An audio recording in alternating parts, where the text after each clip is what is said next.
Welcome to another Drop Bear Brewing video. So I have a challenge. I bought myself a second-hand stainless steel fermenter. Fantastic, great bargain, but I need a gasket for it. And do you think I can find the gasket? For love nor money, there's no manufacturer's name on it, so I couldn't track it down. So I figured, make one. I mean, food grade silicon, how hard can it be? So you're going to need a few things to do this. First of all, some food grade silicon.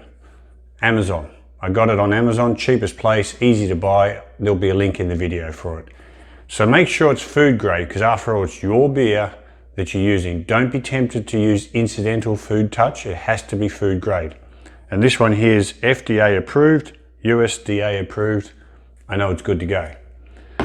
You'll need obviously a corking gun, a spatula or something flat to be able to scrape and make the gasket, a piece of wood, a router, and I'll show you how to do that later. You'll need a template to be able to cut and route the groove of the diameter that you want.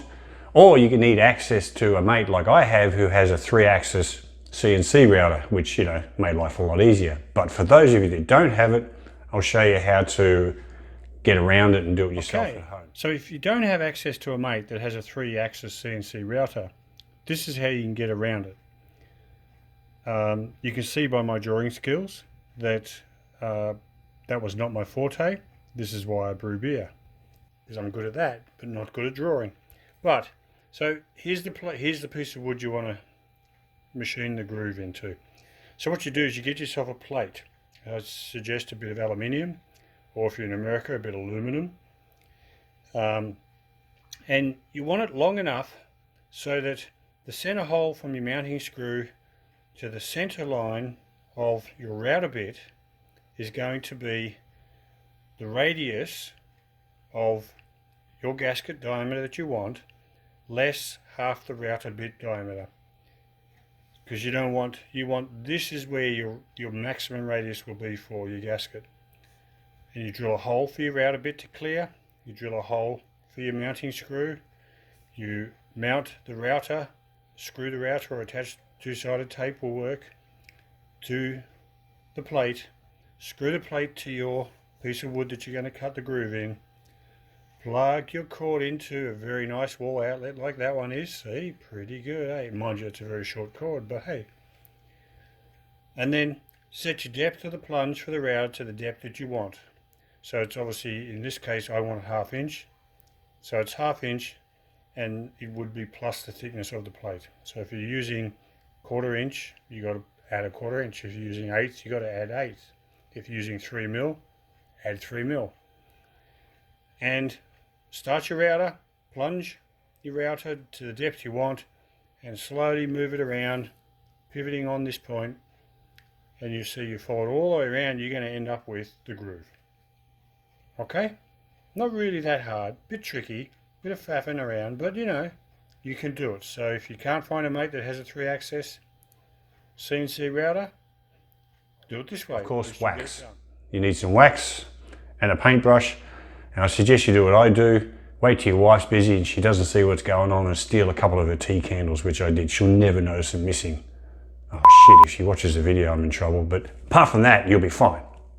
So, and a bit of rag, a bit of like cheesecloth or something a little bit coarse just to wipe through. So what I did was worked out the diameter that I needed. We routed the groove around, so this is going to form the gasket I need, the silicon gasket. And then I did a couple of test strips as well, because you want to check when the silicon is right. So you don't want to test it on the gasket that you want. So it gives me one to test, and if it's not quite right, I know I leave it longer time for curing before I test the final one, before I pull out the gasket that I want. So I've routed this groove. So this is 17.5 inches, 440 mil, makes a hell of a lot more sense, by 1/2 inch deep, so 12.5 mil deep. And that gives me enough thickness of gasket that what I need. So what I do is you have it routed. I gave a light sand just to, you know, make it feel pretty good and smooth. And then now the trick is you get your hot, actually really hot, wax and your paintbrush, and you want to paint in the groove. And the reason being is that you want it to release. because otherwise the silicon's going to stick to the wood, and no matter what you do, you're never going to get it out.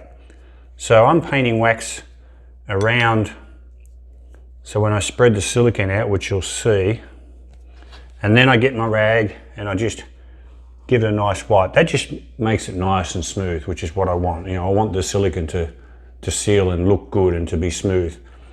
So now the fun, painting all around. And the wax, like I said, it helps fill in some of the imperfections in the wood, but also it acts like a release agent for the silicone. Now, silicone is not a glue, but it will stick. You know, it gets embedded into things, and you don't want that. You want bits of wood to, this is cool down. Brush all the way around. So when I smush the silicone, very technical word smushing is, so when I smush the silicone in and spread it around, what question you're probably wondering is, how in the hell did I melt the wax? Microwave, easy. One thing I learnt though, there's little tiny metal bits that sit in the bottom of those tea candles. So this seemed to be okay, but I think you probably should pick them out first rather than do what I hope I haven't done, and that is kill my microwave, or more importantly, kill the wife's microwave. She's gonna be really happy with that one.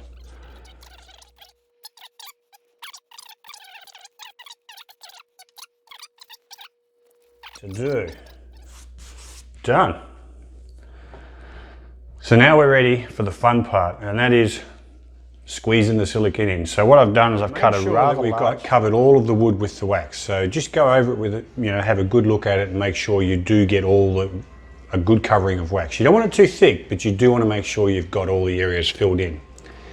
And once you've done that and the wax is dried and you're ready to go, now it's time to put the silicone in. A little thought that I might bring up, which will help things too. So this, not only is this food grade silicone, which is what we want, it also has a high temperature, so it can handle up to 350 degrees Celsius. So once we've finished the mold and we pull it out, and of course each time before we use it we should sterilize it. But sterilizing is great, but we need to clean it first. So with silicone, the easiest way to clean it is to boil it, and we can. So we'll roll it up, put it in a pot of boiling water, boil it off. That'll make it that'll clean it, and then we can dip it Star San or whatever we choose to do to sterilize before assembly. The other big plus with silicone as a gasket is it's very soft, so it makes for a good seal. So once you push your lid down or clamp your lid down, it's easy to get a nice all over seal, so no air can get in or out, which is what you want. No CO2 can get out, but no air can get in. Right, so now's the time. So we just fill it up with silicone. So you want to try to push it so that there's no bubbles, and see how it's pushing? I'm pushing like a bubble ahead of it. That way I know I'm getting good coverage and filling the trough or the routed groove quite nicely.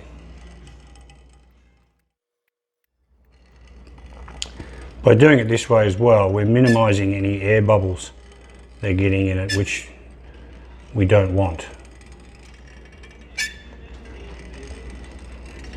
See how it's sort of rolling in as I'm pushing the silicone forward. And again, I've got links in the video so you can get the product. All right. Then we'll do our 2 test strips. Cool. So that's done. So now we want it flat. So what I'll do here is I'll start on the test strips first. So you just see, I'm just scraping it off, and that gives us a nice flat edge. Don't need the excess. So just gently working it around.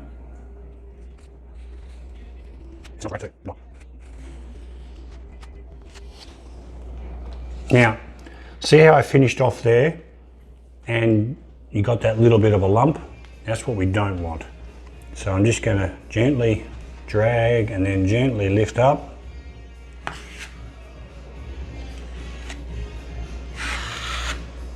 Alright, now what you're seeing there is bits of wax.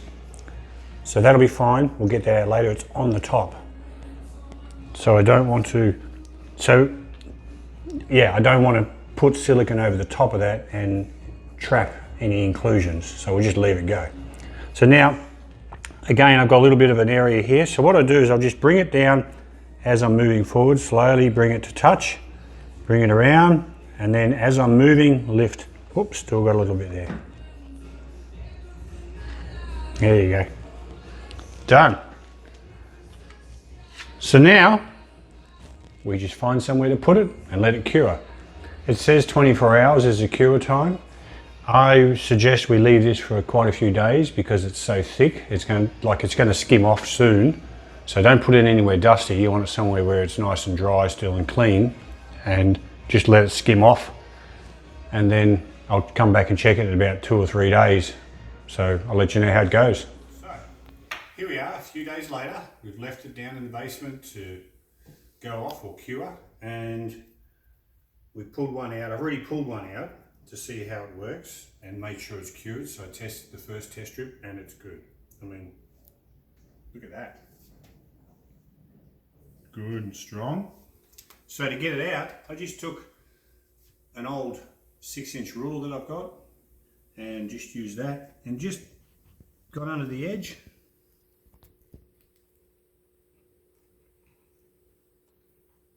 See how that's because of the wax. It just lifts. You can see there's a bit of wax of it. Right, so now let's do the main piece. Just get under the one edge. And I'm not really cutting, I'm just lifting. Basically just running it around between the two.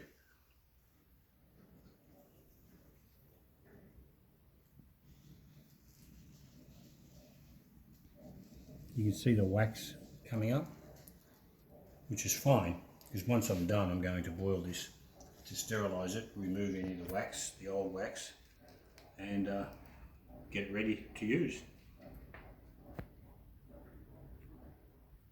Look at that. Bingo. You can see the wax, which will boil off, and this is where it's for. This is the lid on my 13-gallon fermenter that I bought second hand. It needed a nice new silicone gasket. So there you go. So if you need a new gasket, why not consider making one out of silicone? Food grade, of course, food grade silicone. Easy, very efficient, and silicone makes a really good gasket as well. So hey, hope you've enjoyed the video.